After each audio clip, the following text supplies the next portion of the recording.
Welcome everybody to another play. I should not another, the first playoff edition of the Fantasy Firebox. I'm your host, Jigsaw Cutillo, joined by Dan Old School Green, Pittsburgh John Coker. Win Daily Sports is where you find this show, YouTube, Twitch, Twitter, Facebook, anywhere you get your social media from. Check us out. But most importantly, go to the YouTube channel, go to windailysports.com, click on the video button. It's very easy. You join live right there. It takes you right to our YouTube page. Subscribe, hit the bell, and don't forget to sign up. Again, most important, windailysports.com. You sign up, get a free week of gold, free week projection models. Everything's in there for your first fantasy week, and we guarantee you're going to like it so much, you're not going to leave. Trust me, you get to see these pretty faces all the time, and all the other hosts. Listen, if you haven't seen Seeing a Jod yet, dressed up, my man is proper. So it is a good reason to get it just for that. But again, fellas, it's cold. We're in the East Coast. It's about 5 degrees here. Yes. All right, it is about 5 degrees here. But here's the thing. I forgot. I want to start off with this because we talked about Win Daily Sports, and I'm very proud to be a part of the Win Daily family. But we checked in with a legend, okay? And this is why you stay with Win Daily Sports. Bottom line is, whether you like it or don't like it, learn to love it because it's the best thing going today. You can't start off any better than the Nates, right? The Nates. That's my boy Jason. So with Jason, when you're listening, you're going to be rolling your eyes because of the wrestling terms. But me and Adam be all over that. But Dan, John, what's up, fellas? How you doing? Good morning, Tim. Good morning, John. Yeah, all good here. Wait, this is the first time we've had the three of us together. It's a reunion of sorts for a while. I love it. Yeah, I love it. And think about it. In a couple weeks, this is going to turn into basically a showdown / NBA / hopefully Major League Baseball preview. But we got a lot of stuff to talk about. We got games today. And am I wrong that this is the first time ever we've had a Monday night playoff game? it's first time. So very interesting. So we're not going to talk about Monday night. We may, because as general, we're going to talk about because a lot of people play fantasy leagues and they have to set their lineups week to week, or they have to set their lineups in the beginning where those players drop off. Now I'm in an interesting league where you can start a guy on a bye, and he's not going to give you, like, you start Aaron Rodgers this week, put him in your lineup. Next week you go in and you don't get rid of Aaron Rodgers, but he counts as double the points next week, and you get to change out any guys that fell off this week that were to lose. Some league, the other league I'm in, once they go, you're gone. You're picking for the long haul. You're picking one guy per team. That's it. One guy per team. You gotta pick one person from each team. So you have to figure out who's the team you're gonna pick the kicker from. But Dan, they get to you. How many playoff leagues did you join so far? I'm in just one. And there's nothing wrong with that. And what are your terms on that one? It's kind of like the one you just referenced. It's a suicide league where you play, you play every position, wide receiver, running back, two of them, and you can never use those players again. So there's some strategy involved. You save the team that you think is going to make it to the Super Bowl type players as long as you can. Do you go with teams that you think players will perform well but be out after week one so that you don't lose their values? So it's a suicide league, and you can't, not a suicide. You can't use the players ever again kind of league. You can use them once a week and that's it.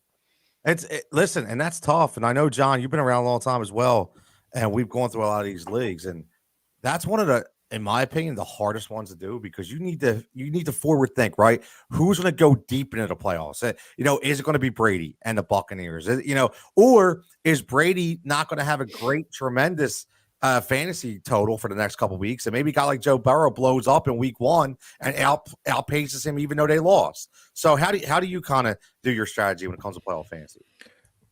My playoff fantasies works a little different, but yeah, I mean, if you're going to be able to switch your lineup through the playoffs, that opens a lot of doors. Not that there's any less strategy, but It all depends. You got to know your rules. I mean, no matter what. I mean, the one I'm in is pretty simple. It's just set your regular fantasy lineup with a flex. That's all you're drafting.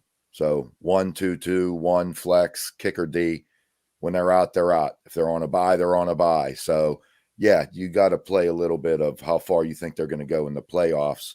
And of course, you know, all the Chiefs go first and the Packers go, especially the Chiefs, because if you could get that team that's likely to make it to the AFC NFC championship game / Super Bowl and get them in the wild card, it's like an extra game over Aaron Rodgers and the Packers. You know, Brady and Mahomes, if either of them could, you know, I'm saying it's that wild card plays in a little bit. But truthfully, with daily football playoff leagues, I mean, they're nice, but it's not even like I need to get into 3 of them because I'm just playing daily anyway. You know, I just play the whole slate, play the day. I'm doing a little bit of both, you know.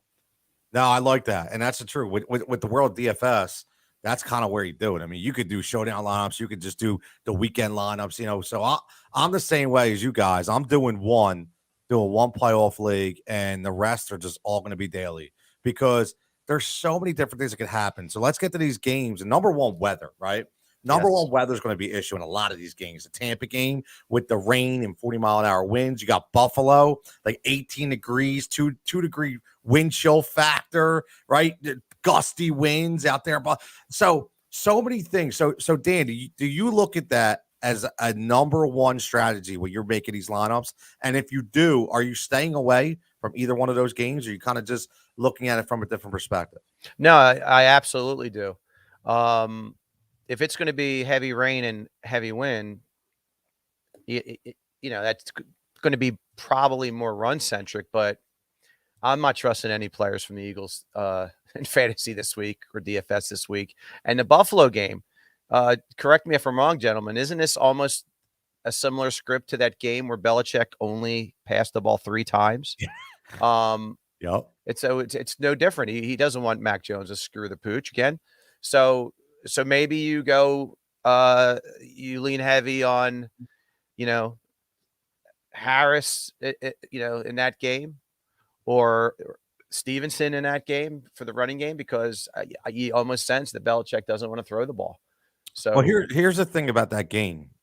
And it's one thing that we've always talked about. And I know, John, we've talked about plenty over the years, is how Bill Belichick always stops the number one player on the other team, right? So we have to figure out who's that guy. Is that guy Josh Allen? You're not probably going to stop Josh Allen, but you got to stop somebody on the outside, which could be Stephon Diggs, which could open it up for a guy like my guy, Gabriel Davis. Yeah. But one guy in particular that I absolutely love this entire postseason is Devin Singletary.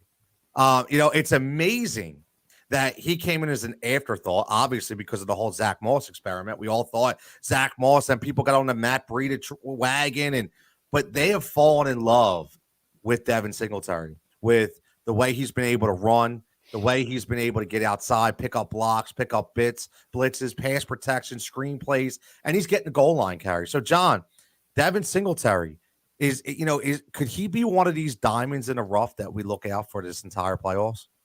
He could be. He's on a heater. They got something going. All right. You know, looking into next year's draft, you know, yes, he's been playing very well. What has he changed? And what has changed over the past 2 to 3 years? Because he couldn't even take the job from Zach Moss last year. He couldn't even wrangle that job this year. He basically didn't do too much his rookie year. You got Matt Breida stepping up in there. You know what I mean? Who else? They had someone, I think, his rookie year he couldn't even beat out.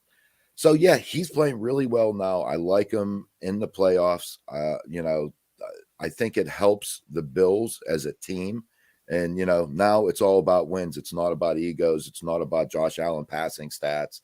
None of that. It's win the ball game. And they found a recipe a little bit on how to get that offense a little more balanced. So I definitely do like him through the playoffs, but questionable how high I would take him. You know, I'll take him as a flex next year. Saying just granted, we're 9 months, 6 months away. You're going next year. I would say he would be a flex in my book, but probably a number 2 in somebody else's. So here's my thing. The reason why I really like them is because we've seen this Buffalo team struggle offensively for the first half of the season, trying to find their way, their direction, try to basically reinvent the wheel, so to speak. And I think they found that in Singletary. And listen, I get it's the Jets and it was the Falcons, right? Everybody's just saying, oh, the Jets. But I'm looking at volume. John, 3 of the last 4, he's gotten 20 plus touches. He scored 5 touchdowns in the last 4 weeks. And he's been in double-digit fantasy points, okay, since week 13. So, and that's when they finally start to reinvent themselves. So even against a team like Tampa Bay, who's got a really stout front, still gave you 15 fantasy points, right? Because he was able to get out in the flat, 7 targets, right? You're talking about a guy who does it all. And for 5,700, if you look at just this weekend specifically, you have to look at, besides like Joe, do I really want to trust Josh Jacobs? Do I want to trust Najee Harris? Damian Harris, yes, been good. But again, I never trust Bill Belichick. And James Conner, I love, listen, he's a touchdown monster, but you just never know. Is he healthy enough? Is he going to be okay to ride out the entire game? So I think Devin Singletary this weekend, him and Elijah Mitchell, in my opinion, could be your top 2 options underneath Mixon. So, that's just me. That's why I'm looking at it. And they come cheap, 57 and 5,500. You could build a really, really nice lineup. Theo checking in. What's up, Theo? He says, today, boys, exactly. Today's where it all starts, Theo. So let me know who you're looking, Theo. Let me know.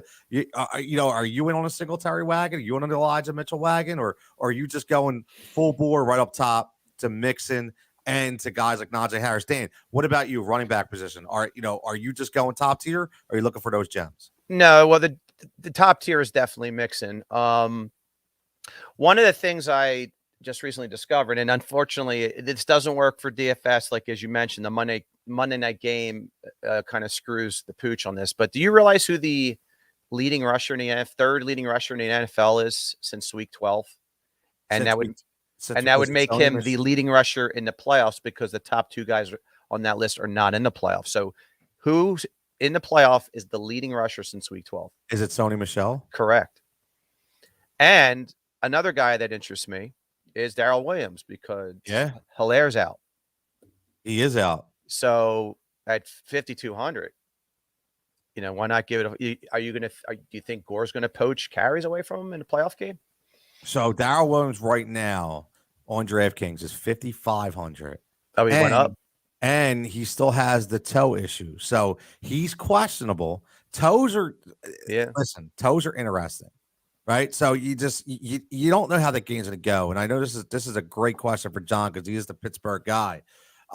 We just don't know how that game's going to go. You're right, Dan. It's a great value, and Gore's even probably a better value. Correct. Just in case this game gets out of hand, or in case that, they try to limit the touches of Williams based on his toe, right? Because toes are different, man. And you also got Jerick McKinnon out there, who, they could float my guy, right? They could float that guy in there as well. But, I don't know, John, how do you expect that game to go out there in Pittsburgh? Like every other game, they'll be down, I don't know, 13, whatever, 17 at halftime. Ben will cut it close. They'll lose by about 10. But Najee's the focal point. It's not like Ben's going to go out there and throw for 500 yards. I'd love to see it. But it's still going to be run Najee on first, run Najee on second, swing it to him on third, 3 and out. All right. The offense does revolve around him. He's been playing a lot better. I mean, I like him. Truthfully, this week, every running back that's decent, the price tag is within range. Yeah. And you're talking about your top guy at 6,800 and Joe Mixon, and what I would put as the floor of 5,400 and Sony Michel. I could see any of these guys. I mean, Josh Jacobs, I don't really like him. He's been doing good. He's like 65. You can make an argument for almost any of the running backs that are in that range. I mean, I got even Elijah Mitchell, 5,500. Sony Michel, I got them 2 and Mixon in one lineup. The other one's probably similar. I put in Najee Harris and who did I put? And Singletary in the flex. So there's a bunch of different guys that I think you could put in. I think they're all going to deliver good value. I think you're spot on, 100%. And Theo says he's looking at Mixon and Singletary. Theo, I listen. I think Mixon obviously is the top dog in this slate, right? But I agree with you. Like I'm going 1, 2, 3. I'm going Mixon, Singletary, Mitchell. That's my 1, 2, 3. I'm not ashamed to go with Singletary or Mitchell. And again, Sony Michel is a close number 4. I think right there is where we go.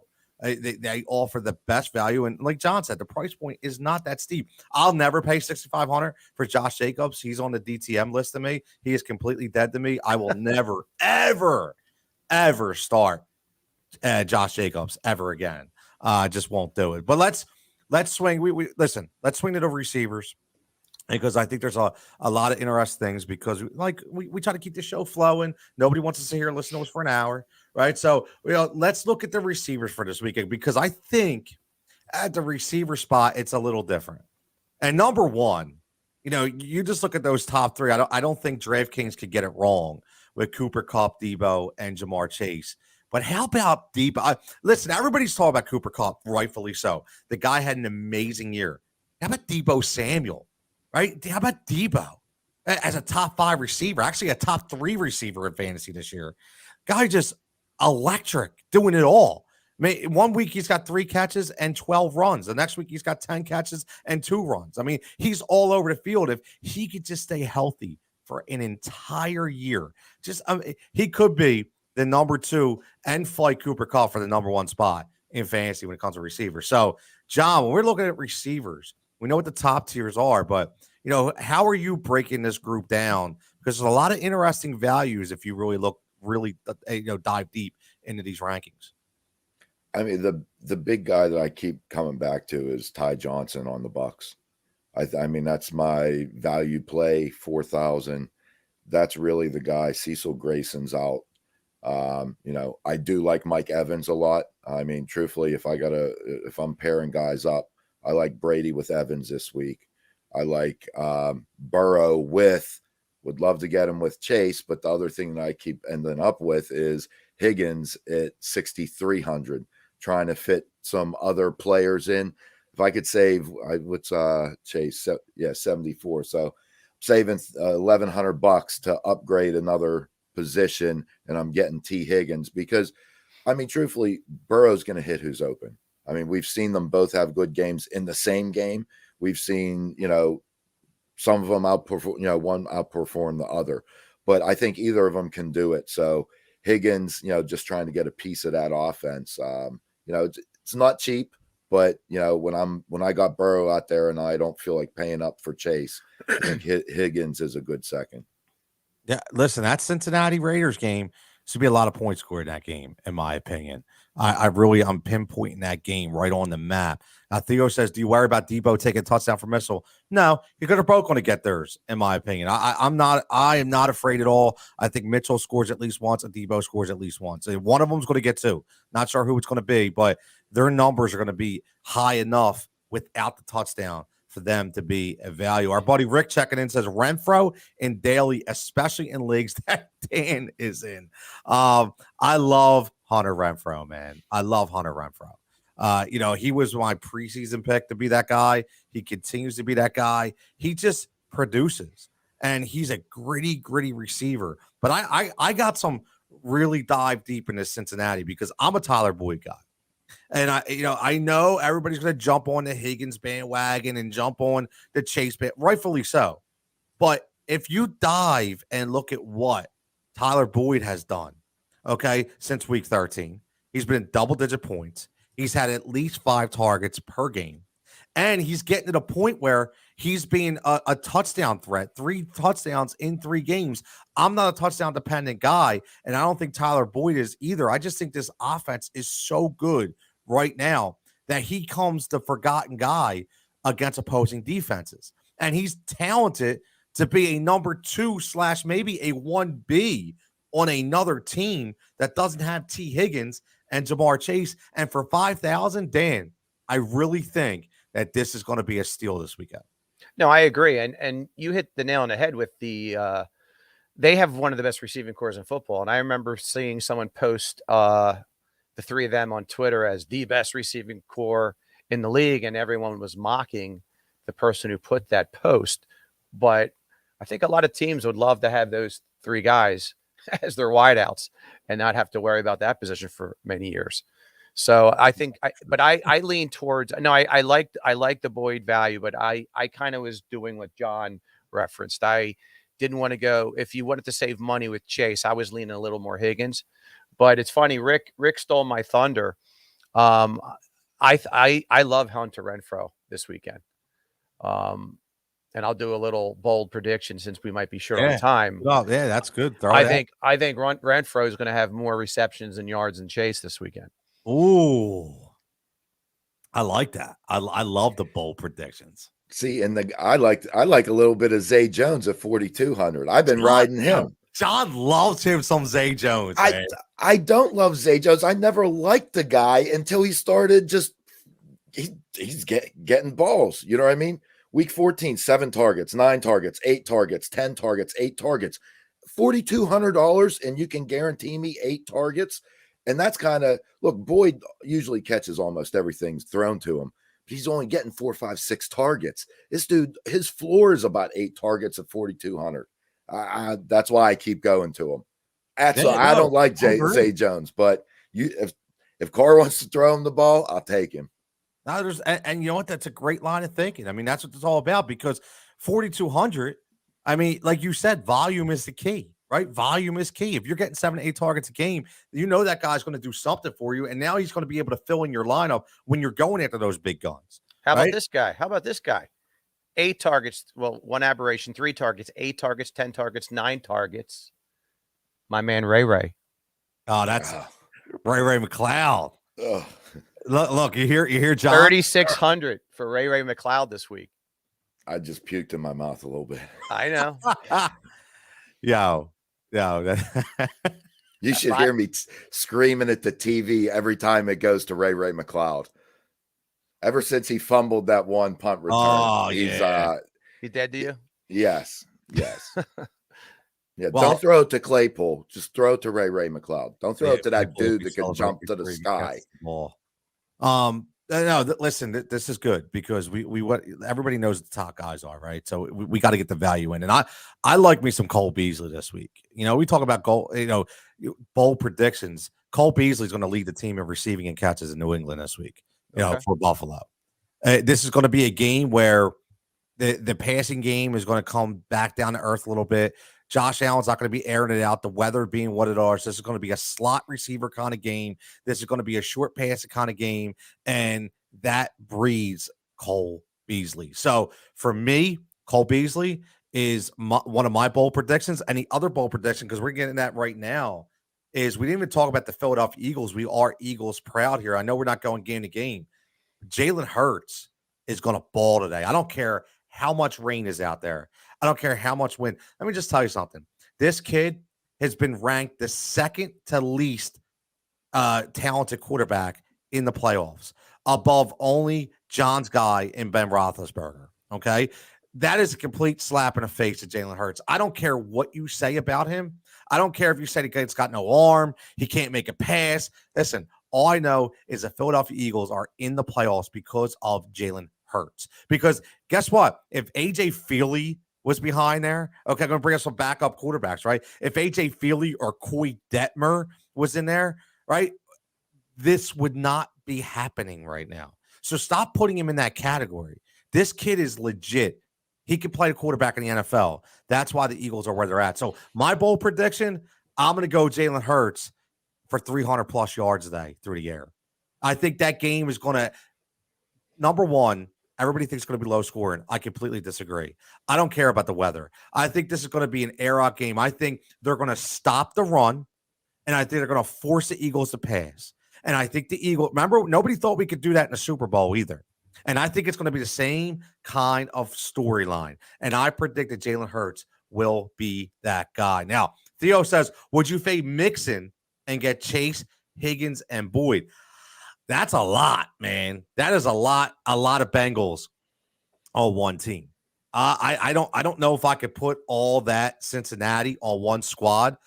I honestly hate mixing. I don't like wife beaters. I don't care. It is what it is. So I don't play him in any fantasy format. I'm not ashamed to say it.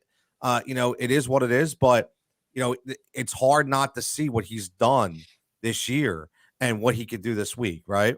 So Theo says Saturday only. You know what?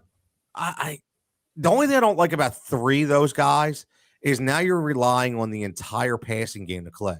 So if that passing game doesn't click, you're out, right? So I would definitely not. If you're going to start three, that's fine, but I would have to put Mixon in there because specifically it gives you that balance just in case that were to happen.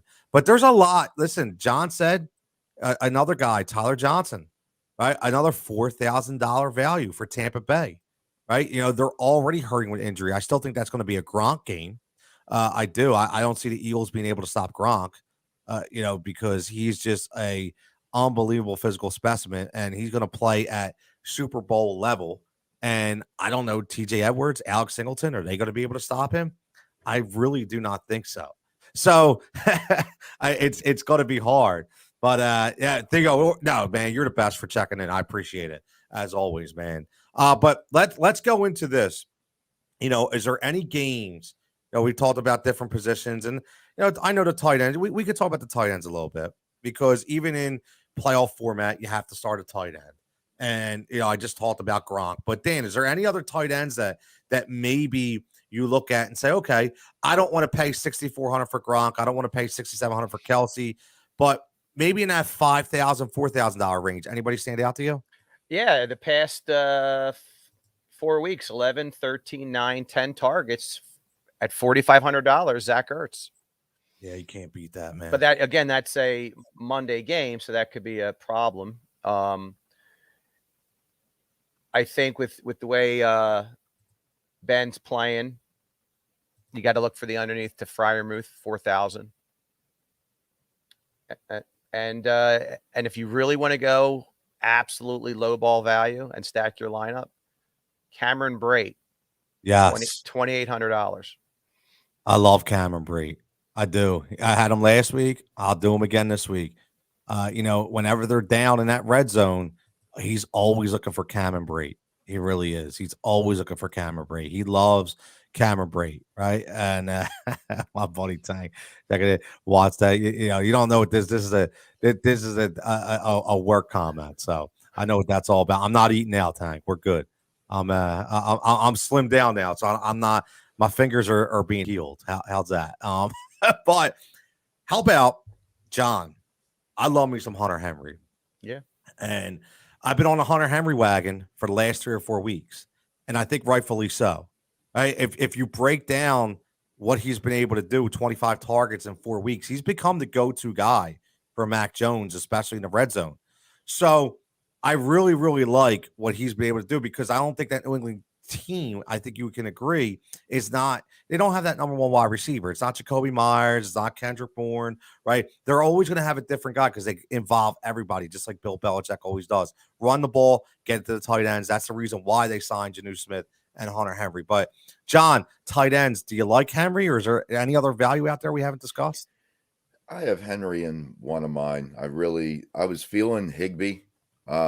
He's been getting more work in the offense. Unfortunately, he didn't do it all season long for my regular fantasy team, but he's really stepped up over the past few weeks. So I wanted to I was looking at Higbee at 4,100, went down to Hunter Henry at 3,700 just to make things fit. But you know what, the sleeper, and should we go back to another Bengal? CJ Uzoma, look, he's had 6 targets, at least 6 targets in 4 of the past 5 weeks. All right. That right there at 3,200. 3,200. You want to get a cheap piece of that offense? I mean, that's not a bad play at all. No. That would actually, if you want to start stacking Bengals and you don't feel T. Higgins, that's how you get Chase.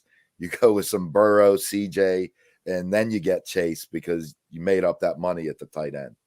Yeah, no, I completely agree. Our buddy Andre checking in. What's up, Andre? He says, got to give Goddard some love at tight end. 2 touchdowns for Dallas Goddard. Look at Andre showing his bold prediction in here. He also got, I predict Gronk will have a drop and tip for an interception. I just think the Eagles will have a game plan for Gronk. Like that. Listen, Gronk isn't the most coordinated guy in the world. We know that. You can see him stumbling and dumbling, down the field. He's like RoboCop with that arm. Right.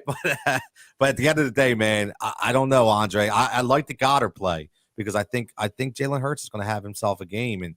And one of the things that both you guys know this, it's funny, we off air, we're talking a little bit of NBA, and I was texting all night with my buddy Brace about NBA and going back and forth. And these value plays are how you win games because everybody's going to listen. If not 70% of the public is going to start Joe Mixon. Right. So if Joe Mixon gives you a snowflake, 70% of the people are getting the same snowflake. It's those $4,000 to $5,000 gems that have 3 to 7% ownership level, which you can get on windailysports.com. When you sign up, it will give you the ownership percentages. It will give you the projection models so you can plan accordingly and you can go after these guys and say, okay, that guy's only 3% owned. Right. That guy's only through again. I won both of my matchups last night in NBA, all because of a couple guys that were low. DeAndre Hunter, low value guy, gave me 30 points last night for $3,400. That's how you win, right? Only 3.5% of the public were starting DeAndre Hunter. So that's what you have to hit on in these NFL DFS matchups, just like NBA. Get those low ownership guys.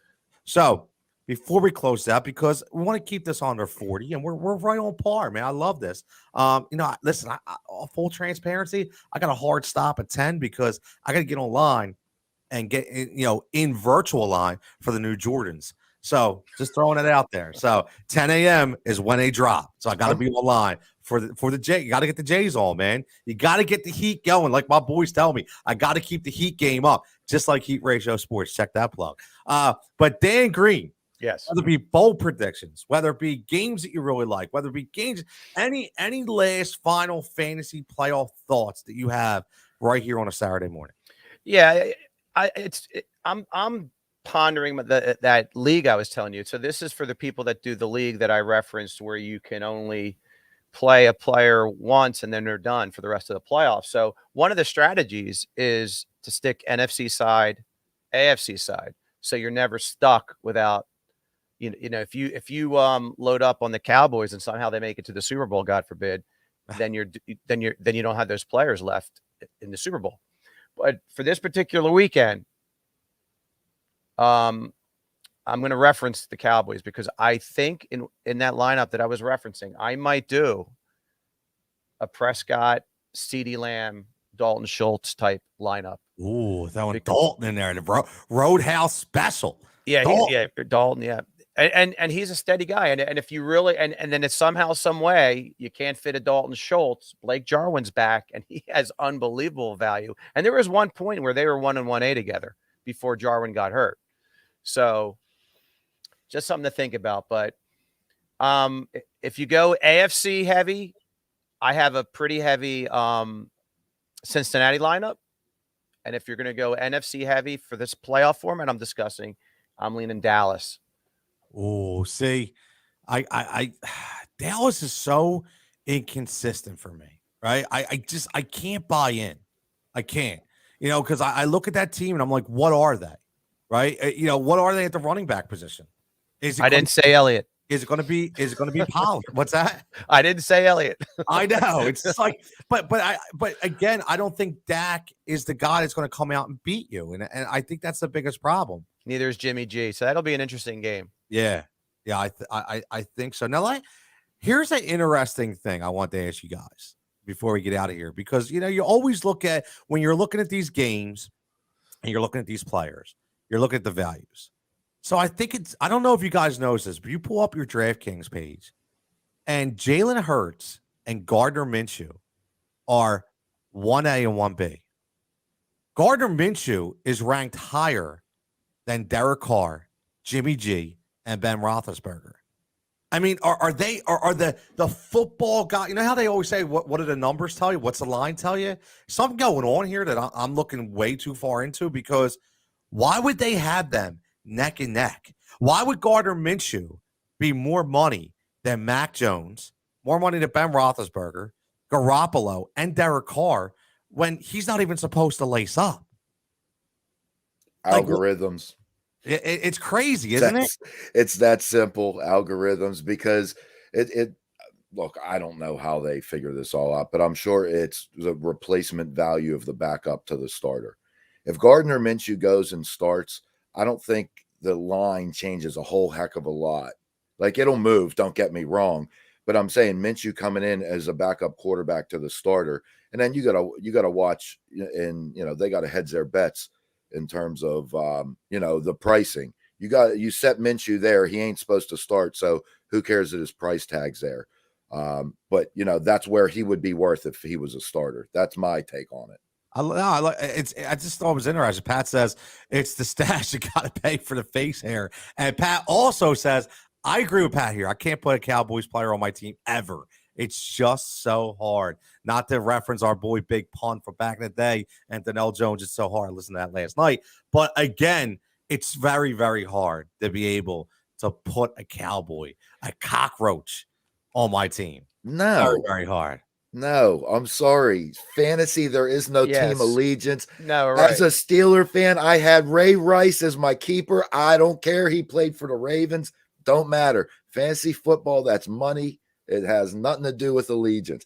Now, that doesn't mean that I'm thrilled on Sunday when they're playing each other and I got, dual priorities. That's no fun. But I ain't going to put my team at risk because of, my favorite team.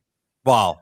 That's dirty money, in my opinion. So no, it's a hard route. It's a hard route for sure. So, you root for the production, and you won a 45-44 game where the Niners win, but the Cowboy players that you selected went off. That type of scenario. But that works. And the other thing I was thinking, to answer your question with Minshew, I don't know, maybe with the world of COVID, you just have to factor in if there's any last second issues that arise. Then why aren't all the other backups like that? Well, Lance is $5,100 less than Minshew. Yeah, so, but he's not that less than Jimmy G, and he's not, and he's not above starting quarterbacks. Yeah, Minshew's ranked above starters. It's crazy to me. I don't know. Hey, listen, I don't make the books. I just follow them, right? No, right. I just thought it was really interesting. Let's end on this instead of bold predictions. It's kind of like predictions, but I'll go around with you guys, and it doesn't matter position. Just one or two players maybe you think that will not live up to their price tag. Guys that people are hyping up, whether it be a quarterback, running back, receiver, those top guys. What guys are more than likely to fall below their money value this weekend, especially in the early games, because I think there's a lot of interesting storylines with them. Dan, I'll go to you first. Got any guys that you think that maybe just might be below the needle this week? Man, it's hard. I would say maybe Stephon Diggs might not have. I like that. The game that you're looking for. And honestly, if Allen doesn't play well, that team is absolute toast. So I'm staying away from Josh Allen at quarterback in my DFS plays. So I'll stick with the Buffalo theme. I'm not saying they're going to lose to New England, because I just think that's going to be a weird game. Frigid weather, as you mentioned. So, instead of saying players per se, I'm staying away from the Tampa Bay Eagles game. I'm not touching players in that game. So I'm staying away from the weather versus predicting which stud player is going to falter. Like, I'm not going to go Brady. I'm not going to go Mike Evans. I'm staying away from the weather games. I like it. John, you got anybody? I like the Josh Allen, Stephon Diggs, I think, are the ones that have that highest price tag that could kind of dive bomb, and the Dallas Cowboys. Even one thing I was going to add, what I really think is the most interesting matchups of this playoffs is really that NFC side, that Dallas, San Fran, and the Rams, Cardinals. I mean, I think those two games, out of those 4 teams, I think any of them have a shot to get to the Super Bowl. I mean, in all reality. And I can see any of them getting knocked out the first round. But I'm actually leaning a little on Stafford. And I think the Rams are going to make some noise out of those 4 teams. Listen, it's great that you said that, because I'm going to end with this, which is exactly where I'm going. Jalen Hurts will outplay Kyler Murray. Kyler Murray will be the guy that does not play up to expectations this weekend. There is a reason why McVay signed Eric Weddle. Don't sleep on Eric Weddle. I understand that he hasn't played, come out of retirement. There's a reason why. Okay, there's a game plan involved. McVay, I always told you guys, got a man crush on McVay. Okay, I really do when it comes to coaching. I love the guy. I love everything about him. And one thing I can tell you, he 100% had Weddle the last 6 months working out for this comeback to say, we get in the playoffs, we're going to sign you to the contract, you're going to come out and play, and you're going to spy Kyler Murray. So I'm just telling you right now that Kyler Murray, I said this before, that I don't think he'll ever win a Super Bowl. I just don't think he's that kind of quarterback. He's exciting. He's going to be inconsistent, and he can be stopped. So that's my bold prediction, that I'm staying away from Kyler Murray this weekend. And I think the Rams are going to really stand out. I agree with John with these NFC battles, but I think the Rams are going to stand out and show why they're going to be the Super Bowl contenders in the NFC. But we're going to end this show, as always. Thanks, everybody, for checking in. All the comments, tremendous. Everybody, good luck on your plays, obviously, but most importantly, you're going to follow Win Daily Sports, right? You're going to go windailysports.com, okay? You're going to go on YouTube. You're going to subscribe. You're going to do everything you need to do to get this content every day. So, again, for Tony Jigsaw Cutillo, for Dan Old School Green, for John, Pittsburgh, Coker, and Win Daily Sports team, everybody stay safe, stay healthy, and good luck on your fan.